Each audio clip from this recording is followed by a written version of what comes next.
Добрый день, коллеги. Мы начинаем с вами работать в рамках кейса проектирования механизма реализации программы воспитания практики образовательных организаций. Насыщенный у нас сегодня получился день, и работаем мы с вами сегодня с двумя экспертами. И маленький технический момент. Мария Юрьевна, мы сейчас вам в чате пишем. Зайдите, пожалуйста, к спикеру обращаемся. Зайдите, пожалуйста, через подотчетную запись, которую мы вам указали. Да, Мария Юрьевна, вот в этом проблема, поэтому вам написали сообщение, какую почту используя. А пока мы подключаем, коллеги, программа воспитания – это очень серьезный инструмент, который проходит. Сейчас у нас есть с вами проект программы воспитания, в соответствии с которым мы, в общем-то, выстраиваем с вами нашу работу. Я предлагаю тогда немножечко поменять логику выступления. Я предлагаю передать слово второму нашему спикеру. Начнем мы с вами работать с Яной Олеговной Злачевской. Яна Олеговна, вы здесь. Это, коллеги, у нас с вами ведущий тьютор Global Lab. Яна Олеговна.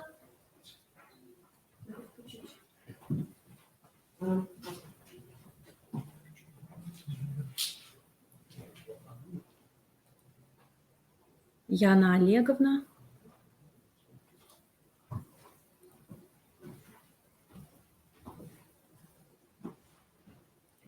Да, я так понимаю, что проверка связи учредили. Да, Мария Юрьевна, мы вас слышим. Итак, Мария Юрьевна Чередилина, кандидат педагогических наук, Executive MBA по специальности стратегическое и корпоративное управление, генеральный директор автономного некоммерческой организации Центра методической поддержки наставничества «Мое будущее», член Совета Союза наставников по повышению производительности труда, член рабочей группы по молодежному предпринимательству. Мария Юрьевна, все ваши регалии указаны в вебинаре, поэтому мы вам передаем слово. Пожалуйста. Спасибо большое.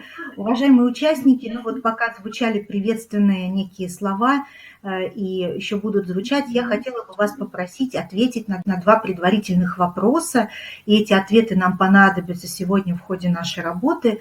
Эти вопросы: на чем вы сегодня фокусируетесь и о чем думаете больше всего?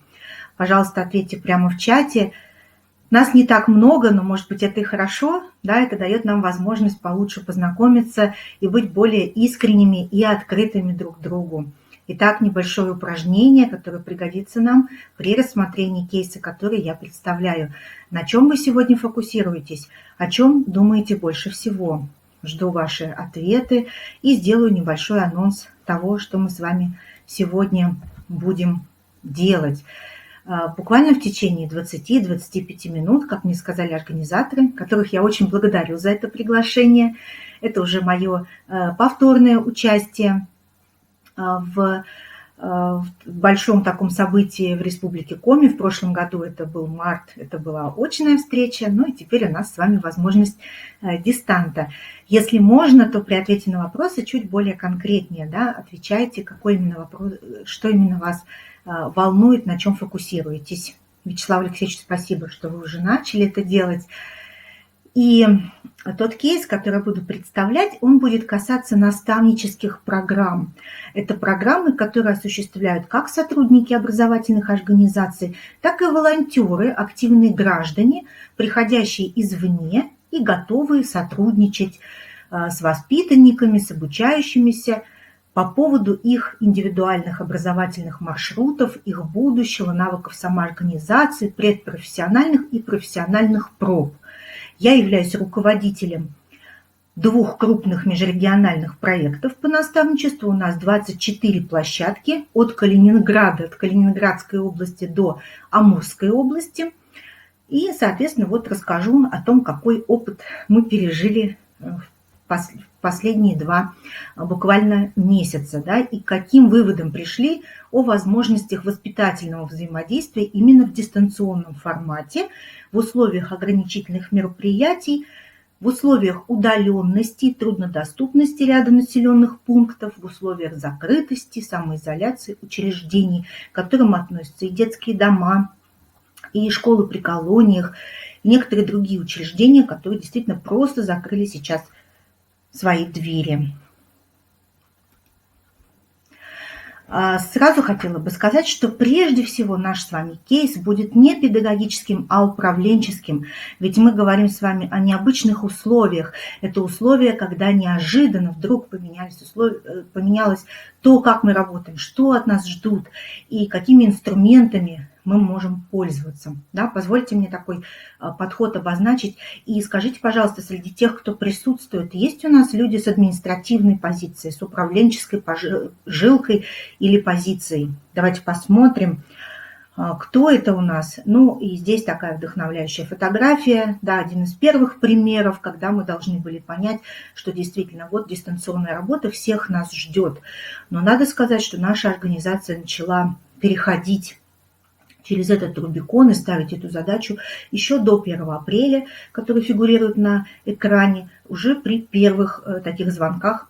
Буквально с 11 марта мы издали приказ уже о том, что мы будем работать на удаленке и решать этот вопрос со своими территориальными группами. Что же нужно было сделать и что здесь самое важное, когда мы попадаем вот в эту ситуацию, что дистант необходим? Что было важно? Прежде всего, антикризисные коммуникации. И в них 3 таких точки, да, они здесь последовательны в плане времени, они не рядоположены, они последовательны. И посмотрите, собственно, передача инструментов и организация форматов воспитательной работы находится на 3-м месте. Это не самая первая позиция, на это нужно обратить внимание.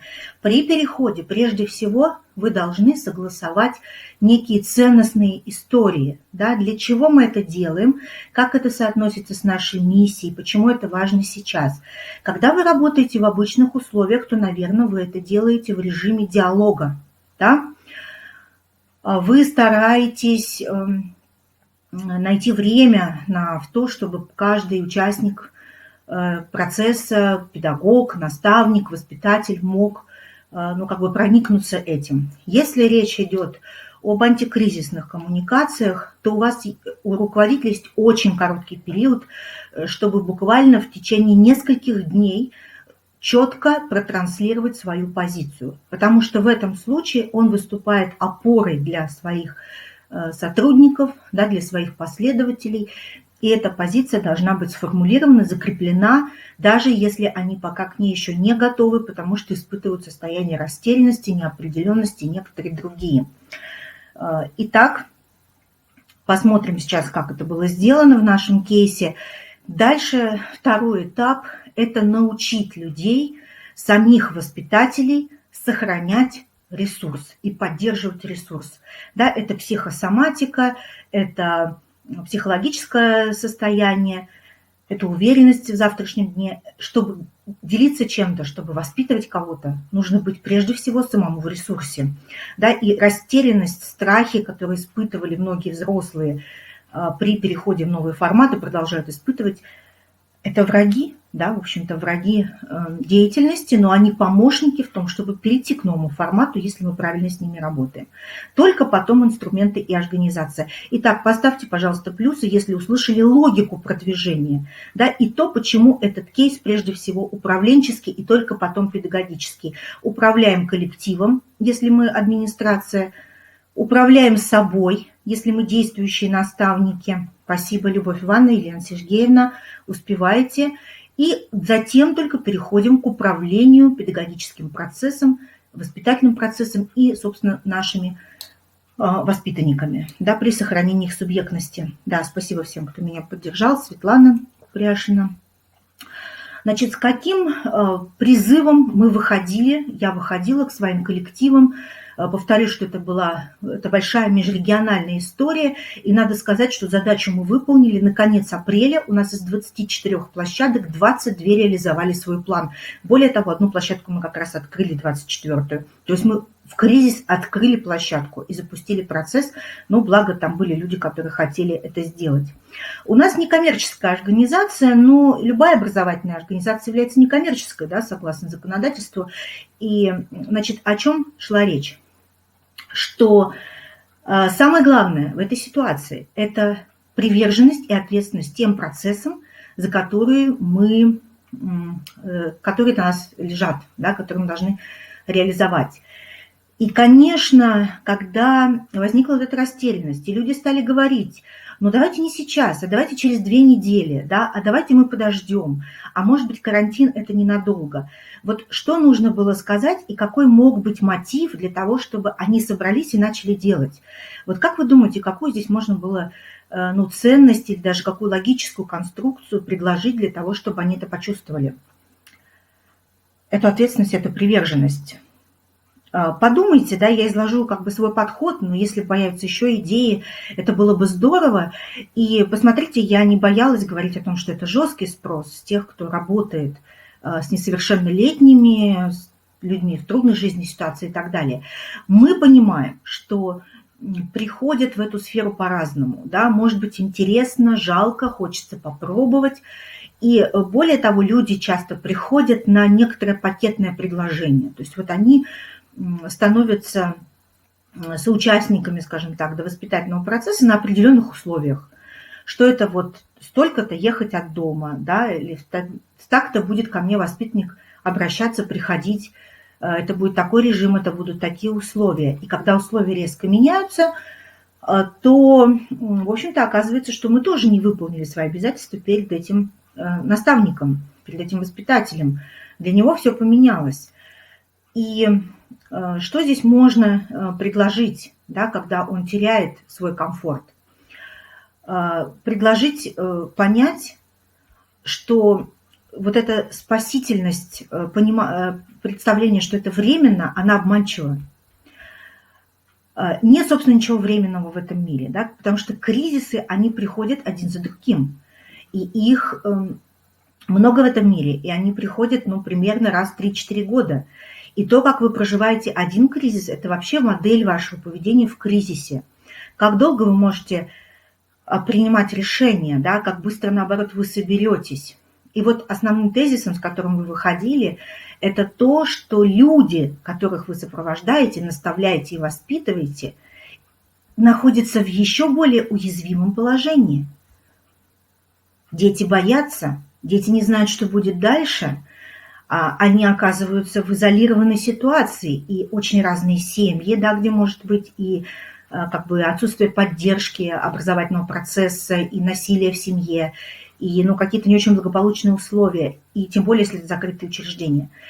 У детей еще более трудные времена. И в этот момент наставник, воспитатель просто обязан собраться и стать ресурсным для этих ребят. Вот с этим мы выходили, и надо сказать, что нас услышали. Нас услышали, мы договорились о том, в каких режимах мы будем работать, как мы будем, какие вопросы мы будем обсуждать в ближайший период. Мы сделали более частыми наши встречи, потому что мы до этого собирались раз в 2 недели, а стали собираться каждую неделю онлайн. И плюс еще региональные мероприятия. Поэтому, мы к некому согласию пришли. При этом понятно, что поддерживать, да, вот ресурсное состояние собственное, свое, это тоже довольно сложная история. И я сейчас хочу вернуться, кстати, к началу своего занятия, потому что вижу, что сейчас больше людей подошло, и попробуйте ответить на вопрос. Вот на чем вы фокусируетесь сегодня, о чем вы сегодня думаете? Какой вопрос вы себе задаете, с каким вопросом вы живете? И это может в целом быть, да, либо касаться непосредственно профессиональной сферы, если сейчас не та аудитория, чтобы рассказывать о каких-то своих внутренних таких моментах. Пожалуйста, давайте несколько ответов мы дождемся. И я вам как раз покажу способ работы вот с ответом на этот вопрос. Итак, что для вас ключевое сегодня? О чем вы думаете больше всего? Пожалуйста, сформулируйте. Уважаемые участники, у нас очень много участников замечательных, многие из Сыктывкара, но есть и гости, как я вижу, это очень приятно. Что будет дальше, да, как все сложится? Спасибо, Марина Анатольевна. Возможно, такой вопрос кто-то себе задает. И сейчас мы вот чуть-чуть пройдем с вами, да, вспомним, что мы говорили о первом этапе работы в кризисной ситуации. Это трансляция позиции некой и договоренность о том, что мы готовы работать дальше. И среди техник, которые помогают работать с собой, их очень много. Это и медитации, да, это и поддержка режима, и какие-то развлечения новые, которые позволяют все-таки ощущать себя, ну вот не настолько замкнуто, да, как это сейчас может быть. И, конечно, это работа с первичным вопросом. Вот одна из техник – это работа с первичным вопросом. Мы задавали себе, да, вот эти задания, это был еще март или апрель, вот я сейчас уже не вспомню. И тогда, конечно, совершенно не оптимистичная была картина, да, потому что люди еще были в полной растерянности. И многие вот как раз думали как раз о том, как выжить, да, как найти себя в этой ситуации, как исполнить обязательства, которые у нас есть, а мы сейчас не можем их исполнить. И дальше мы работали над трансформацией этого вопроса. Да? И очень важно, чтобы он звучал для вас как вопрос, который помогает вам расти, который не про дефицит, как не преодолеть препятствия, да, и не про, может быть, внешний локус контроля, да, вот, а как вот вопрос здесь хороший, очень такой модельный вопрос в чате, да, как все сложится. Вот сложится оно как бы само сложится, помимо меня. А принять фокус на себя, да, локус контроля на себя, и сменить задачу от дефицита к росту. Потому что в кризисной ситуации только постановка задачи на рост позволяет, ну, во-первых, вырасти, да, ну, и как минимум тогда преодолеть дефицит. Поэтому мы сформулировали уже другие вопросы все вместе с нашим коллективом. Вопрос, как создать больше общественного блага, потому что, повторю, у ребят хуже ситуация, чем у взрослых, да, значит, мы должны работать не так, как вчера, а лучше в несколько раз, чтобы помочь им. И как нам чувствовать радость от нашей работы? Например, хороший вопрос, да, когда все не так, и ты боишься за родителей, там, и за свою семью, и что-то где-то происходит, а при этом радость чувствовать. Вот это был очень сильный трансформационный тоже такой вопрос, и это вот один из примеров, как можно работать в этой ситуации. Я не буду приводить большое количество упражнений, вы все это знаете, и тоже сейчас предлагаю вам в чате поделиться, вот какие вы используете способы сейчас поддержки своего ресурсного состояния, потому что воспитательная программа, ее реализация начинается с ресурса взрослого, да, с ресурса взрослого. Ну и уже третий аспект, следующий, это оснащенность такая инструментальная, да, того, что мы можем делать с ребятами, какие нам нужны площадки, какие каналы, как мы можем закрыть те задачи, которые перед нами стоят в дистанционном формате. Поэтому сделали такую табличку сравнительную. С одной стороны задачи, которые мы решаем, с другой стороны инструменты, которыми умеем пользоваться. Да? Если нам нужно поддерживать обмен документами, если нам нужно проводить совещания, оценочные встречи, оперативную связь, флешмобы, акции, проекты, индивидуальные консультации, то где и как мы можем их выполнять? Да? Дальше собираются все участники сообщества в дистанте, или если это какие-то последние денечки, да, перед карантином, то собирались очно и определяли, чем умеют пользоваться, куда ходят взрослые, куда дети, какие площадки актуальны. Территории очень разные, и здесь кому-то только телефон доступен, у кого-то смартфон, да, у кого-то чат, у кого-то сложности с тем, чтобы выйти в Zoom или в какую-нибудь другую площадку. То есть искали и поднимали все, что можно. И, кстати, сопоставление между ребятами и взрослыми возникало. Да? Вы понимаете, что там, где находятся дети, не всегда находятся взрослые, наоборот, и нужно было искать компромисс, а где мы будем общаться. Коллеги, мой предыдущий вопрос был про ваши личные секреты поддержки ресурсного состояния. Получается у вас отвечать в чате? Услышали вопрос? Не забывайте про него. Может быть, я немножко быстро говорю, тогда я буду просто помедленнее. Итак, значит, после того, как мы отработали свой вопрос, да, что нам приносит радость, за счет чего мы сами держимся или развиваемся, переходим к инструментам. Один из вариантов – это выписать все задачи и все площадки и сделать сопоставление стрелочками, да, где и что мы используем, что нам доступно, что мы можем. Опять же, у вас ситуации разные, поэтому можете тоже поделиться, да, какая ситуация. Я знаю, что есть сельские районы, где по почте обычными бумажными письмами происходит дистанционное взаимодействие взрослых и детей. Это школы и, собственно, другие территории. Есть варианты самоизоляции в учреждениях, когда на 14 дней сменами заезжают воспитатели и 14 дней проживают с детьми. Потом взрослые меняются, да, дети там вот проживают. Есть те, кто действительно спокойно пользуются всеми благами цивилизации в виде вот интернета и разных форматов. Площадок, Google документы, Zoom, вебинарные залы и так далее. Что у вас, да, у вас все-таки большая тоже республика, разные ситуации, ну, как бы напишите, какая проблема-то, собственно, связана для вас с дистантом. Что касается нас, то вот чек-лист вопросов, которые мы использовали, да, оценивали плюсы и минусы каждой площадки. Кто-то в сообществе мог взять на себя роль такого консультанта, поделиться, чем он пользуется, что умеет. И часто это были именно подростки, которые делились инструментами. Вот TikTok, например, открыли некоторые у нас площадки. Сейчас, если получится, видео с вами посмотрим. Значит, и, конечно, как мы узнаем, что добились цели, да, то есть какие у нас критерии достижения и о чем мы в итоге договорились.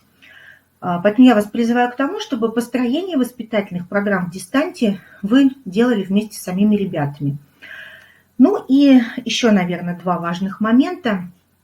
Действительно, в международном сообществе воспитательная работа дистантная считается очень высокорисковой. То есть даже есть такие международные программы, как, например, «Старшие братья, старшие сестры». И только Канада фактически использует дистанционный формат для удаленных территорий. Все остальные работают очно, да, пары встречаются очно, наставник наставляемый. Как быть в этой ситуации? Как себе сказать все-таки, что да, это допустимо и нужно продолжать такую работу? Значит, сначала у нас первая была версия, что мы продолжаем только те программы, которые уже начались очно. То есть дети, в принципе, знают, кто с ними работает, и готовы с этими людьми в дистанте продвигаться. Но через несколько недель мы встретились с тем, что у нас по плану запуск новой программы. А дистанту конца края еще не видно, да, что же нам делать? Ну, в конце концов, исследуя с разными спикерами и специалистами эту ситуацию, мы приглашали Высшую школу экономики специалистов и международный проект «Голос молодежи», Екатерина Борисовна Лукша, представителей многих-многих спикеров, и мы пришли к такой ситуации, что оказывается на самом деле самое важное, ну, буквально два момента. Первое – это интерактив, да, интерактив, насколько он возможен, то есть это диалог. Вот то, что происходило в школах, когда урок и, скажем так, учитель вещает, а дети только в чате, и то, что у нас сейчас с вами происходит, это не совсем равноценная коммуникация. Коммуникация должна быть равноценной по способу. То есть, например, если у нас удаленное учреждение, наставник может туда только бумажные письма писать, потому что там нет связи, и ребенок обратно пишет письма, да, это равноценно. Но если один сидит, вещает, а другие только в чате, это неравноценная коммуникация, и ее нужно перестраивать. Поэтому первое – это вот такие коммуникативные площадки, как асинхронные, так и синхронные, но с некоторым равноправием. И второе – это малые группы. То есть работает в малых группах.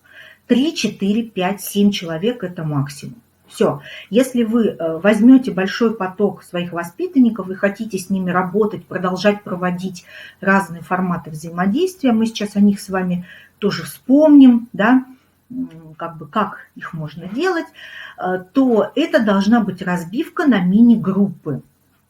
Вы проводите не одну проектную лабораторию на 20 человек, а 3 маленьких проектных лаборатории, каждая на 7 воспитанников. Да? Не одно там образовательное событие онлайн, а разбитое на вот эти группы. Ну, либо какой-то флешмоб запускаете, там они подключаются по мере возможности. Коллеги, получается записывать, да? Значит, вот мы уже приближаемся к окончанию, с вами время заканчивается. Поэтому обратите внимание, что это малые группы, и все прекрасно работает, подростки включаются, в том числе в новые программы. То есть, когда они еще взрослого не знали, но по плану стоит, как бы кружок там, по финансовой грамотности, да, и мы его запускаем так, как позволяют нынешние условия. Значит, еще такие маленькие инструменты мы разные изучали. Ну, допустим, как сделать дистанционное взаимодействие более интересным. Это включать видео от, значит, наставников, от воспитателей, какие-то хитрые маленькие задания. Можете себе где-то пометить, это называется пасхалка. Да, они используются в фильмах, в мультиках, в играх компьютерных. Но, например, вы, если посылаете все-таки видеоурок какой-то, то вы в конце можете сказать, что те, кто напишут, да, какой формы брошка у меня была, получат у меня дополнительный сюрприз. И, собственно, вы так узнаете, досмотрели дети до конца или не досмотрели. То есть пасхалка – это маленькое задание, которое не относится в целом к содержанию встречи. Ну и педагогические кейсы. Значит, один кейс здесь представлен. Это у нас видеописьма в детскую воспитательную колонию, которые отправляют наши наставники и получают ответ. И еще один кейс я хотела попросить запустить в формате видео. Есть, да, кому помочь? Там маленькое видео, минутка буквально. Но очень интересный такой кейс про то, как в дистанте реализуется наставничество в туристической деятельности. Спасибо. Еще раз, где вам нужно помочь? Немножечко звук пропадал. Видео. Вы нам его добавляли? Я направляла, коллеги. Вот мне сказали, что все передадут. И был такой... Кто у нас отвечает? Мария Юрьевна. Получится сейчас запустить. Сейчас посмотрим, секундочку. Оно должно быть в виде ссылки на YouTube. У вас там в материалах, скорее всего, есть вкладка видео, потому что мы тоже на ProofMe работаем. И там можно ссылки на YouTube размещать. Есть такая ссылочка? Калужская область. Нет? Мы сейчас найдем буквально секундочку. Хорошо. Подождите, коллеги. Видео напишите, пожалуйста, как называется. Ну, скажите просто, как оно называется? Оно называется... Значит, оно должно быть посвящено байдарочным походам, но в условиях коронавируса. А вот как оно называется? Секундочку. Про наставничество. Минута 21 она длится. Секундочку. Есть, да? Да. А там много видео у вас? Уже накопилось, да, за время? Да, конечно, дистанционная форма работы. Я понимаю. Коллеги, если есть какие-то вопросы, пожалуйста, задавайте сейчас, потому что действительно у нас прям буквально пару минут осталось, но у меня предпоследний слайд. Мария Юрьевна, действительно очень содержательный, кейс интересный, и нам много чего, я для себя как педагог со стажем тоже открыла очень много всего интересного. В Ютубе давайте попробуем. На YouTube, да. Мария Юрьевна, я предлагаю, если возможно, пока коллеги формулируют вопросы, мы дадим слово Яне Олеговне, найдем видео и вернемся. Хорошо? Но я только завершая, да, скажу, что в принципе у нас есть открытые записи, и я их тоже тогда в оргкомитет направлю. То есть можно посмотреть в более развернутом часовых форматах вот то, о чем я говорила. Да, как организовать наставничество или воспитательную работу в дистанционном режиме, как поддерживать свой ресурс, прекрасные упражнения, самоопределение наставника в эпоху пандемии и электронные средства организации деятельности команды. Это в расширенный формат и то, о чем я коротко сказала. Благодарю за внимание и желаю успеха следующему спикеру. Мария Юрьевна, Да. Спасибо. Я прошу вас задержаться. В любом случае сейчас выступит Яна Олеговна, а после этого мы вернемся к вам с вопросами. Хорошо? Спасибо большое. Яна Здравствуйте, Олеговна. уважаемые коллеги, слышно? Да, слышно вас, слышно, спасибо. Здравствуйте, уважаемые коллеги. У меня рассказ совсем другой, очень практический. Как бы воспитательную программу нужно на чем-нибудь строить. Нужно детям дать что-нибудь делать. Можно руками, можно вместе, можно дистанционно, зависит от режима. И у нас давно существует на платформе Global Lab, которую я представляю, это международная онлайн-платформа, размещенная в сети интернет, и на ней существуют такие онлайн-квесты, которые педагоги с успехом используют в разное время. Конечно же, очень любят использовать именно летом для того, чтобы у ребят была возможность чем-то интересным заниматься. И на фоне этих занятий еще и чему-то учиться, и сотрудничать, и приобретать различные креативные коммуникативные навыки, и много всего интересного. Мы называем это онлайн-квест. Использовать их можно не только летом, но на самом деле и в любое время года. Они есть разные, есть гуманитарные, есть, естественно, научные. И каждый квест – это такой специальный курс, размещенный на платформе Global Lab. Его можно найти в нашем каталоге курсов, отсортировав по метке Global Lab «Экспедиция».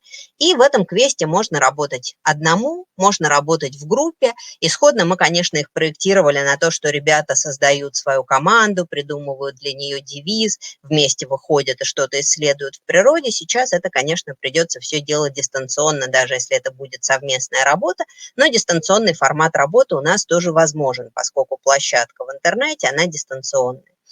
И каждый квест содержит набор методических материалов, которые может использовать педагог для того, чтобы организовать работу детей. И содержит яркие, понятные рабочие журналы, которые дети могут использовать для самостоятельной работы. То есть разные варианты работы здесь возможны. Программа эта действует очень давно, и мы видим, как интересует она, как она нравится нашим участникам. Вот здесь вы можете увидеть несколько отзывов из самых разных регионов. Приморье, Баку. Эти ребята, честно говоря, не помню, откуда-то с севера. Очень интересно вот этот отзыв. Это участник мама детей-дошкольников, то есть она как бы экспедицию взяла для себя, для того, чтобы сама изучить природу, а потом иметь возможность ее показывать своим детям. То есть самые разные люди по-разному используют эти материалы. Есть один из маршрутов, который можно пройти на английском языке. И вот такие яркие и креативные отзывы ребята оставляют, и каждая онлайн-квест – это на самом деле такая проектная работа. И по результату у ребят получается какое-то собственное либо открытие, они могут хорошо узнать реку, протекающую в их краях, либо театрализованная постановка. Вот эти ребята из Астрахани, например, сняли фильм о том, как Петр I дает указ о том, чтобы быть граду Астрахани. То есть у каждого свое. Кто-то пишет научную статью, это мы тоже сейчас, по-моему, увидим. А вот эти ребята сделали лесную газету. У нас есть очень интересный маршрут, промежуточный между биологией и гуманитарными науками, как у Бианки лесная газета. Ребята идут в лес и берут интервью у ландыша, например, или пишут сказку «Очерк от лица птички». И вот эти ребята, они как бы пошли дальше, и свою лесную газету, мы предполагали, что это будет стенгазета или какой-то онлайн-материал, они взяли ее, напечатали и распространили ее в своей школе. Здесь было интересно то, что вот эта команда ребят с предыдущего слайда, они на лето разъехались в разные регионы, там каждый взял интервью у того, чего видел. Вот здесь 3 вот этих вот участника этой команды. И дальше они составили такую газету, которая фактически охватила всю нашу страну и соседние страны, потому что кто-то ездил в Белоруссию, кто-то ездил в другие регионы, и получился такой вот обширный материал. Маршруты экспедиции предназначены для ребят разного возраста, есть из них, естественно, научные, и сейчас мы для каждого маршрута отмечаем, где требуется наблюдение в природе и где возможно провести, не выходя из дома.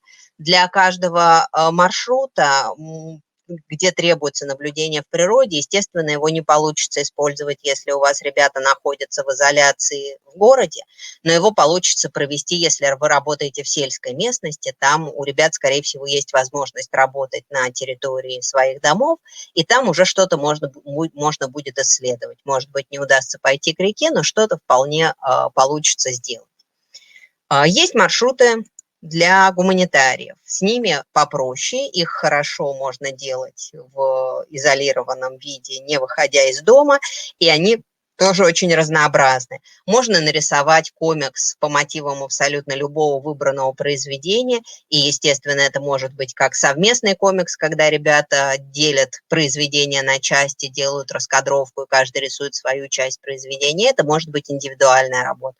Город на ладони – это маршрут, позволяющий заниматься краеведением, а краеведение, как сейчас понимают педагоги, это один из важнейших механизмов и образовательных, и воспитательных. Именно на таком материале важно строить работу с детьми, потому что это позволяет исследовать реальные объекты. То есть мы изучаем, в принципе, чего мы хотим. Мы хотим, чтобы наши дети были успешны в будущем. Для этого им нужно не просто знания, им нужно развить некоторую функциональную грамотность, то есть умение применять эти знания в реальной жизни.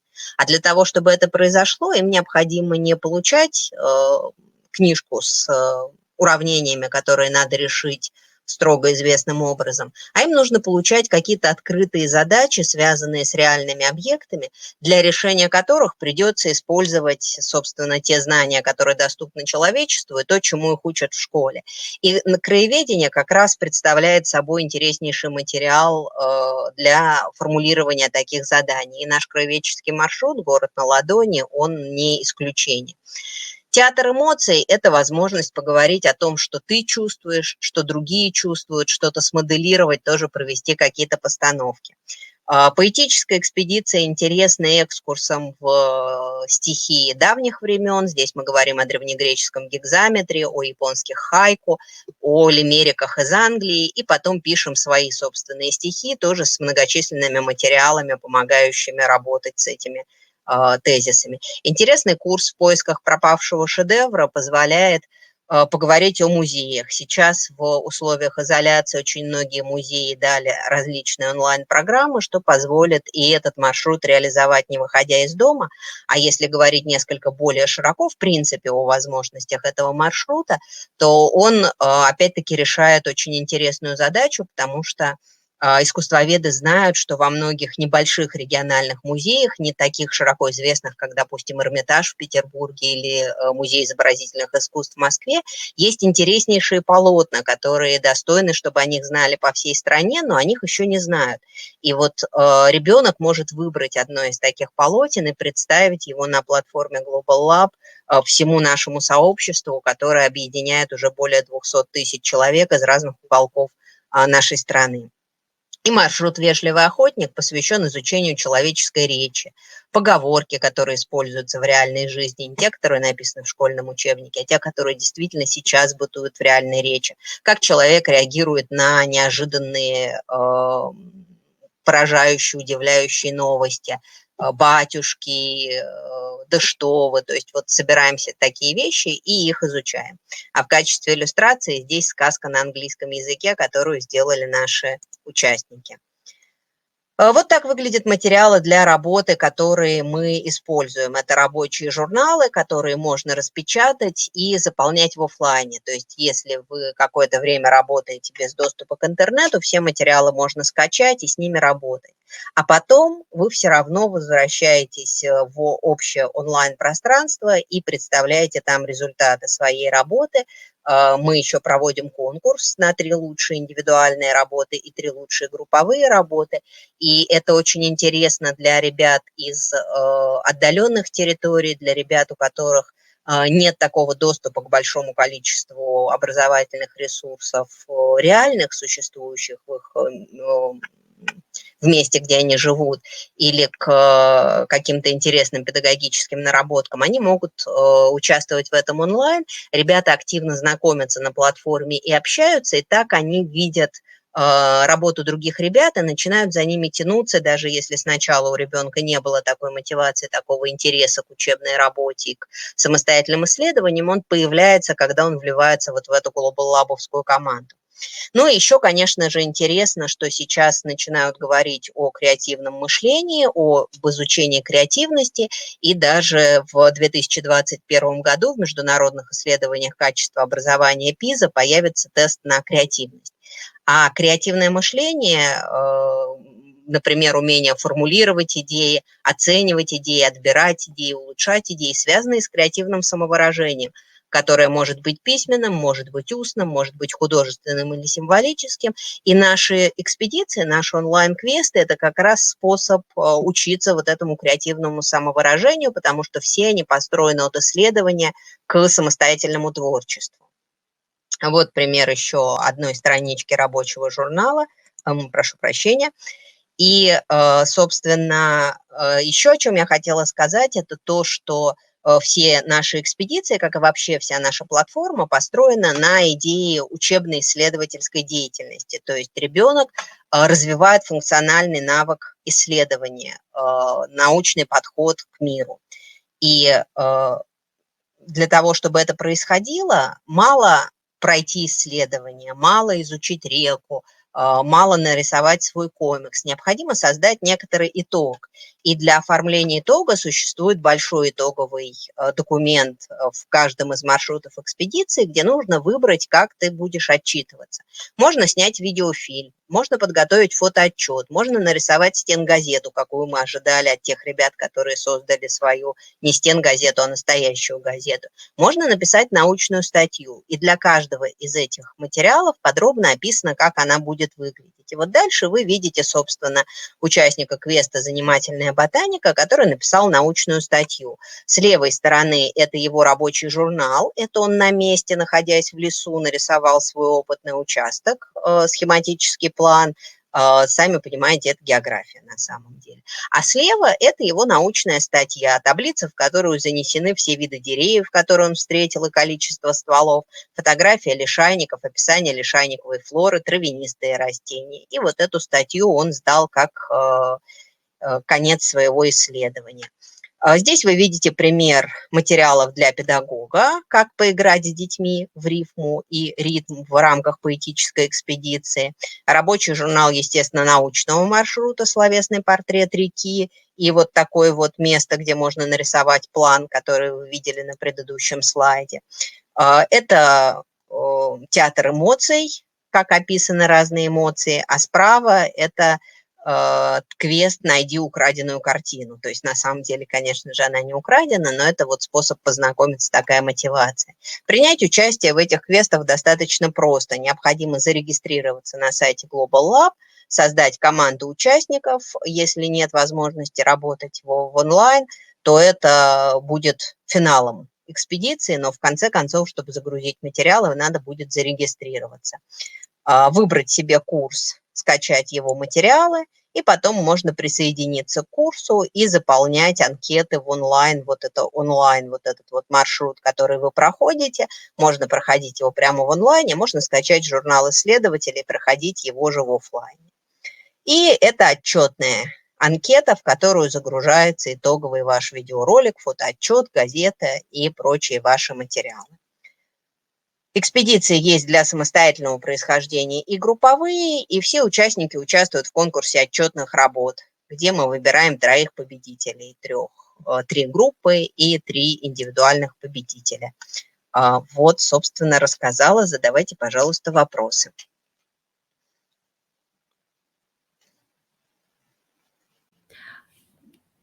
Яна Олеговна, очень содержательно. Насколько я знаю, у Республики Коми мы заключали с вами соглашение, наши коллеги могли пользоваться вашими ресурсами на протяжении прошлого года, и планируем возобновлять наши договорные отношения.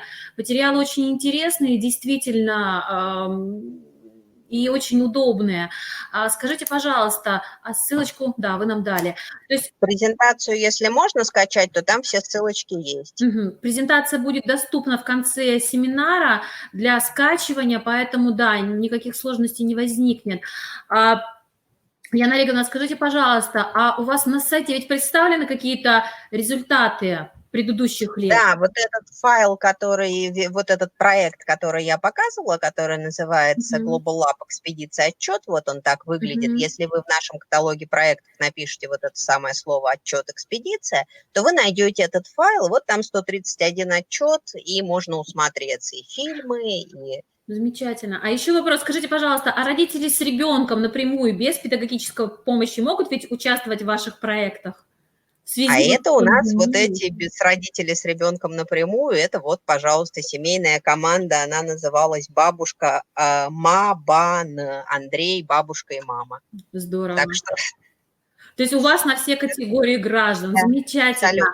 Ам, Яна Еще Олеговна, одно маленькое объявление. Мы 1 июня проводим как раз вебинар для родителей, как участвовать в экспедиции, поэтому если вам интересно, то и пишите, и мы вам пришлем ссылку, где родители могут записываться, и вы можете ее разослать вашим родителям, вашей педагоге, вашим родителям.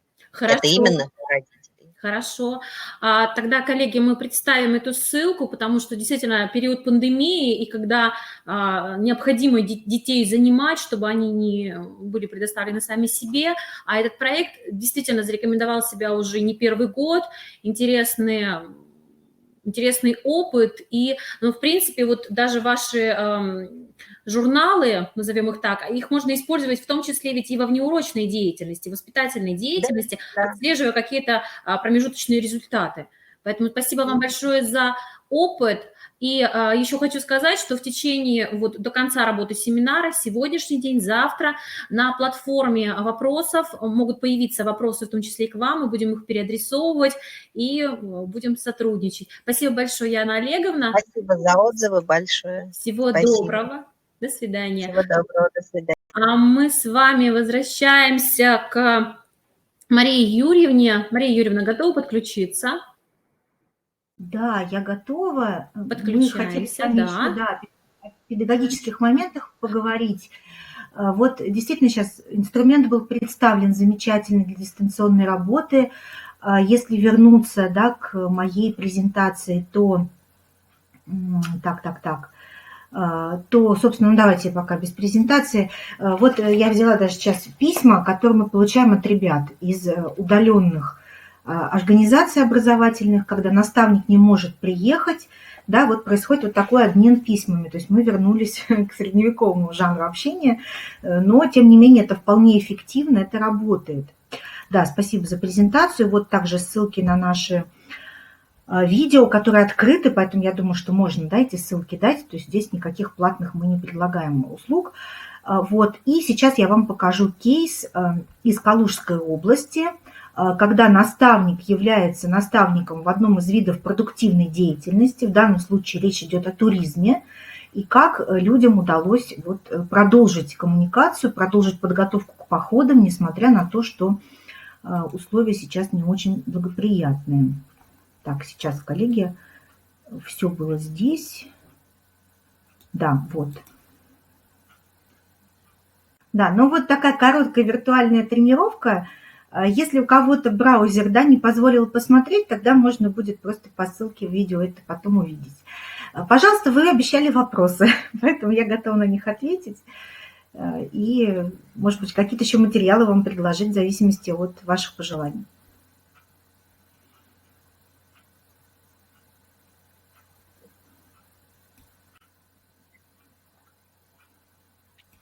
Мария Юрьевна, спасибо за представленный опыт. Подскажите, пожалуйста, а каким образом можем ли мы сейчас вот, в условиях пандемии, подскажите нам, пожалуйста, как организовать внеурочную деятельность и, собственно говоря, как организовать детей вот в этот период и самоорганизовать детей? Угу. Вопрос, который больше всех сейчас переживает. Я понимаю, да, что это вопрос действительно широкий, и, конечно, вот и коллега, которая выступала, да, я, наверное, как-то пытались уже в эту сторону сделать предложение. Значит, очень важно понять, что для детей является точкой опоры, да, то есть какие предложения для них окажутся важными, от каких взрослых они должны поступить, в какой форме, вот на что дети, скажем так, клюнут. да, потому что и надо разговаривать с детьми и с семьями, потому что у семей очень разная сейчас ситуация по доступу к ресурсам, к виртуальным. Поэтому первое, что я бы сделала, это поговорила бы, вот выяснила, да, такую оснащенность техническую, потому что, повторю, мы видели все, да, вот от бумажных писем, которые вам показала, до вот этих тренировок на байдарках, да, значит, в помещениях. И плюс вот то, что мы сейчас с вами делаем, в Zoom прекрасно дает возможности для работы в сессионных залах. То есть если вы в Zoom создаете мероприятие, то в процессе этого мероприятия вы можете разделить людей на маленькие группки, они там внутри поработают, соберутся все вместе и выдадут результат. Поэтому первое – это оценка технической оснащенности ваших семей и учреждений, да, там село, город и так далее. Второе – это поговорить с ребятами, что они хотели бы, потому что, ну, от 7 лет мы всех детей вовлекаем именно в диалог. Что-то им было интересно в течение года, что-то они не делали, но хотели бы попробовать. Потому что у кого-то это будет, не знаю, там робототехника, да, у кого-то это будут курсы по саморазвитию, кто-то будет рад видеть тех учителей, с кем он уже работал, а кто-то попросит дополнительного наставника, и как бы вы будете это пробовать делать. Очень дети любят разные флешмобы. Вот сейчас волна прокатилась в связи с праздником Победы. Я смотрю, регионы, конечно, делали шикарные вещи. Наверняка у вас это тоже было, просто теперь нужно сменить тематику. Да, когда они маленькие видео присылают, видеооткрытки, когда они дарят, там, школа школе что-то посылает. Соревновательные вот эти все моменты они очень любят, голосовать, лайки, значит, это все работает, да, но здесь надо, конечно, присматривать воспитателю, то есть вы всегда должны помнить об этичности, да, вот каких-то, ну, не знаю, там, тех же видео, и могут быть и конфликты в чатах, и чего только не бывает, но надо присматривать, регулировать, вот, и, в общем-то, идти от детей. Потому что они, такие фантазеры, они столько всего предлагают. Здесь взрослый нужен вот именно часто как модератор, даже не как источник какой-то информации. Хорошо, спасибо большое, Мария Юрьевна. Я также повторю, что в течение коллеги, как вот сегодня уже читали отзывы, что получают массу информации, вечером ее осмысляют и осмысливают, и после этого готовы задавать вопросы, поэтому как только возникнут вопросы в ваш адрес, мы их вам переадресуем. А сейчас мы благодарим вас за интересный содержательный кейс, за содержательное выступление. Действительно, не думала я, что в период пандемии можно еще и на байдарках плавать, оказывается, тоже дома. И вот это действительно, как вы говорите, дети наше спасение вот в этих условиях. Спасибо вам большое за опыт. Всего доброго, до свидания. Коллеги, мы с вами продолжаем. Моим докладом мы закончим сегодня, моим выступлением. Собственно, я хотела бы вам рассказать о том документе, который пришел к нам с вами совсем недавно. Я в связи с тем, что мы и так уже регламент исчерпали, остановлюсь только на основных моментах, коллеги, и спасибо большое. И обращу ваше внимание на документ, который является, помимо проекта программы воспитания, которым мы все с вами знакомы, соответственно, хочу обратить ваше внимание еще на один документ, который, повторю, пришел к нам буквально недавно. Это методические рекомендации органам исполнительной власти субъектов Российской Федерации, осуществляющим государственное управление в сфере образования по организации работы педагогических работников, осуществляющих классное руководство в общеобразовательных организациях. Всем прекрасно понимаем, что воспитательный процесс у нас с вами, понятное дело, идет через урочную, через внеурочную деятельность, но так или иначе, и как сказала в том числе и Мария Юрьевна, и Яна Олеговна в своем выступлении отмечали, что воспитательный процесс идет через педагога и под непосредственным его направлением и под непосредственным его присмотром. Поэтому ключевые аспекты, цели, задачи, проблемные вопросы воспитания современного ребенка находятся, всем мы с вами прекрасно знаем, в центре государственной политики в сфере образования, а также являются объектом внимания педагогической общественности и родительского сообщества, и представителей сфер культуры, науки, различных социально-профессиональных групп. И в настоящее время все мы с вами прекрасно знаем, что уже оформился общественно-государственный запрос на организацию комплексной поддержки педагогических работников, которые занимаются классным руководством как одним из направлений своей деятельности. Поэтому, как вы знаете, в ежегодном послании президента Российской Федерации Федеральному собранию от 15 января 2020 года было отмечено, что ближе всего к ученикам их классные руководители. Соответственно, с этого послания начинается пристальное внимание методических служб, в том числе к деятельности классных руководителей. Правовой основой она представлена на слайде, я не буду на ней останавливаться, хочу лишь сказать, что необходимо рассматривать воспитание детей как стратегический общенациональный приоритет, требующий консолидации усилий различных институтов гражданского общества, причем на всех уровнях. Мы сегодня неоднократно говорили, что необходимо выстраивать вертикаль.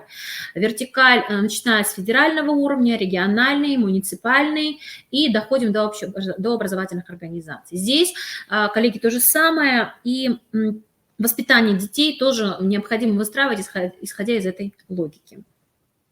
И в данной связи такой подход обеспечит достижение цели национального проекта образования, а именно той, которая была направлена на воспитание, на основе духовно-нравственных ценностей народов Российской Федерации, исторических и национально-культурных традиций воспитания нашего с вами поколения.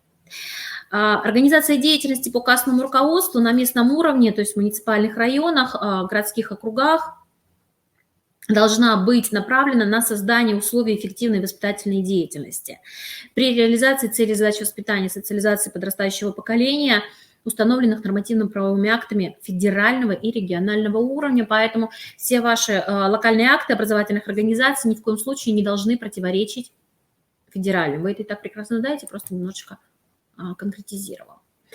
В данном случае под воспитанием необходимо понимать деятельность, направленную на развитие личности, создание условий для самоопределения и социализации обучающегося на основе. И здесь мы говорим о тех основах, которые прописаны в Конституции Российской Федерации, в основном законе Российской Федерации, которые прописаны в 273-м федеральном законе об образовании в Российской Федерации, что воспитание – это основа социокультурная, духовно-нравственные ценности и принятые в обществе правила и нормы поведения в интересах человека, семьи, общества и государства.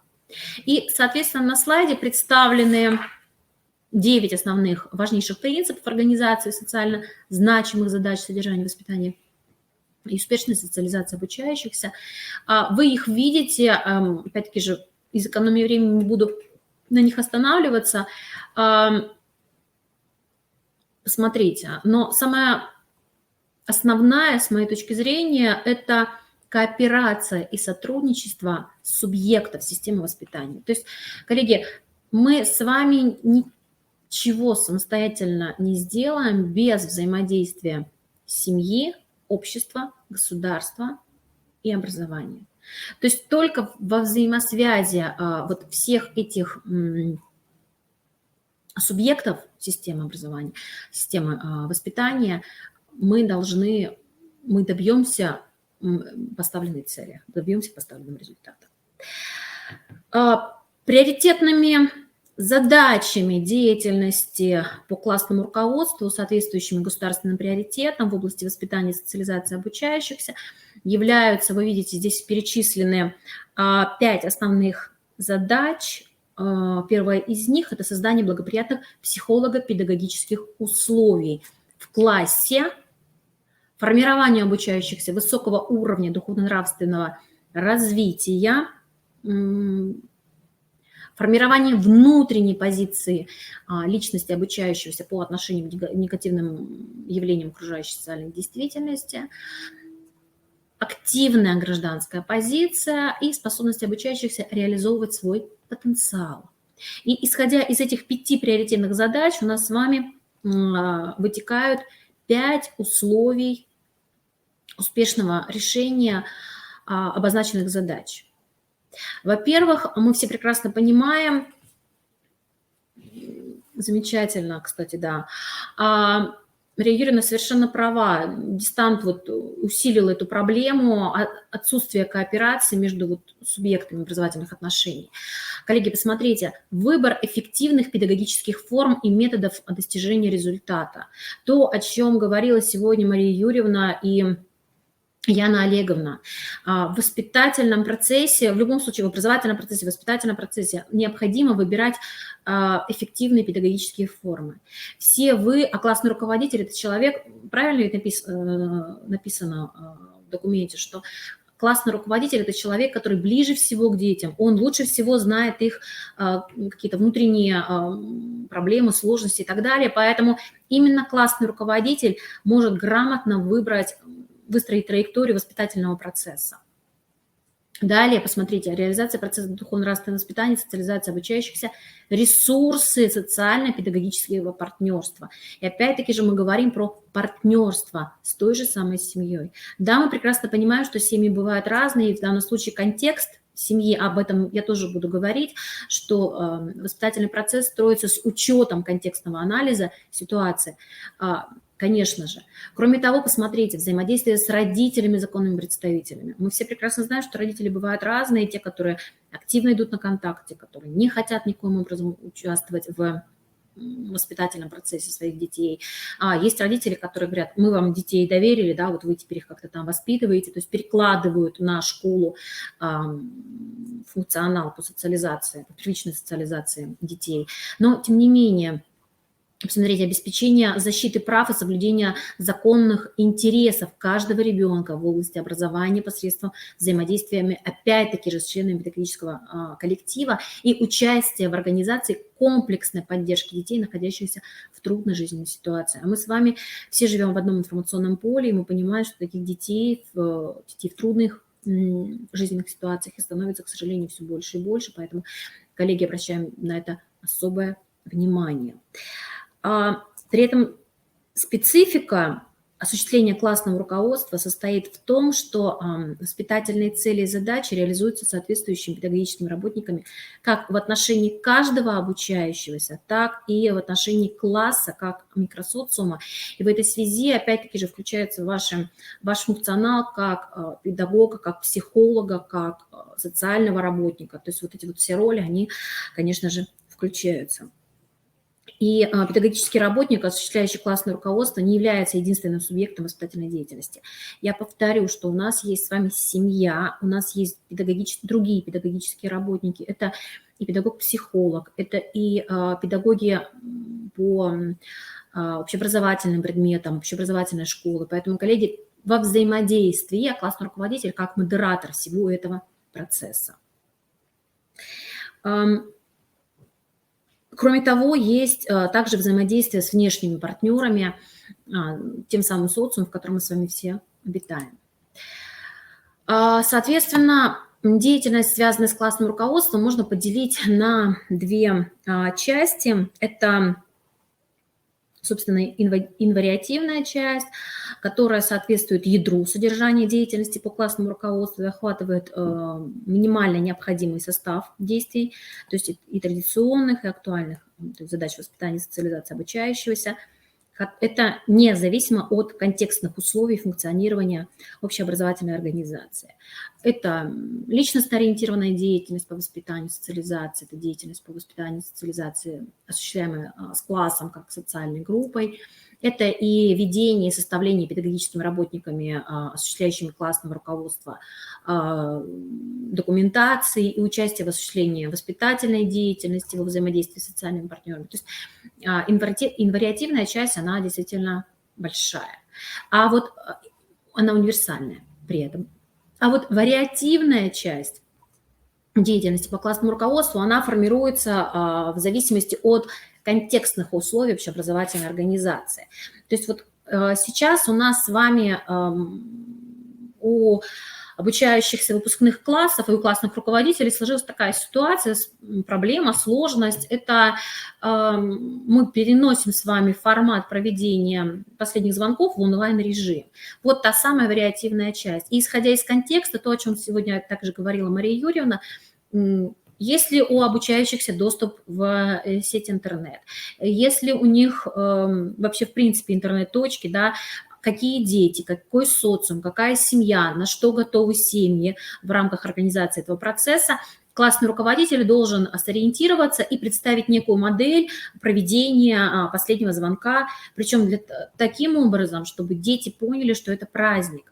И действительно, школу мы заканчиваем с вами, коллеги, особенно если это 11 класс, как правило, раз в жизни, да, и хотелось бы, чтобы это было запоминающееся какое-то мероприятие. И вот тут вариативная часть как раз-таки те самые контекстные условия. Исходя из контекста, мы знаем, какой класс, мы знаем, какие особенности у этого класса, каким образом мы можем их особенности или какие-то там, может быть, недостатки обратить в положительные моменты и, в общем-то, таким образом сделать так, чтобы действительно у детей это был праздник. Поэтому вот вариативная часть, например, ну, в принципе, я уже привела примеры, и исходя из контекстных условий, классный руководитель уже, в общем-то, сам выбирает форму, технологию работы с обучающимися и родителями, законными представителями обучающихся и, в общем-то говоря, уже каким-то образом варьирует свою работу. Кроме того, когда мы говорим с вами про нашу деятельность, то мы прекрасно понимаем, что у нас, у классных руководителей, как у любого другого человека, есть определенные права и обязанности, и, соответственно, педагогический работник, осуществляющий классное руководство, с учетом тех локальных нормативных актов, которые будут разработаны в рамках общеобразовательной организации, имеет определенные права. Эти права зафиксированы в 273-м законе, федеральном законе об образовании Российской Федерации. То есть этот набор прав, он достаточно большой. Кроме того, в целях реализации и защиты академических прав и свобод педагогических работников, то есть классных руководителей, были разработаны ряд подзаконных актов, которые, в общем-то, также регламентируют права классных руководителей.